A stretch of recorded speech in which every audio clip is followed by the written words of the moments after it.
From a little boy raised in Germany to Mr. International Champion.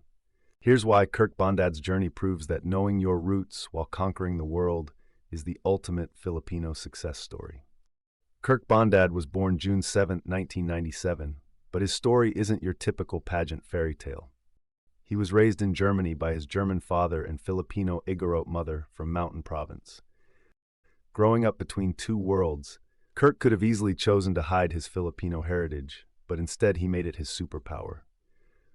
The controversial part nobody talks about? Kirk is dyslexic. He struggled with learning differences his whole childhood, but instead of letting that define him, he channeled everything into fitness, modeling, and eventually pageantry.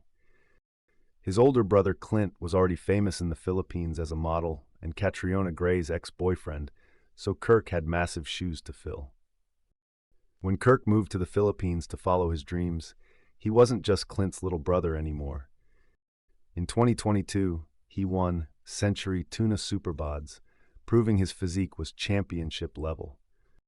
Then he got crowned Mr. World Philippines 2022 and finally stepped out of his brother's shadow. But here's where his journey gets real. At Mr. World 2024 in Vietnam, Kirk was the heavy favorite to win. Everyone expected him to bring home the Philippines' first Mr. World crown. Instead, he only placed top 20, which pageant fans called a shocking disappointment. Most people would have quit after that kind of public failure. Just months later, he competed at Mr. Pilipinas Worldwide 2025 and won the Mr. International title, giving him one more shot at redemption on the global stage. What makes Kirk's story powerful is how he used his platform to honor his Igorot heritage.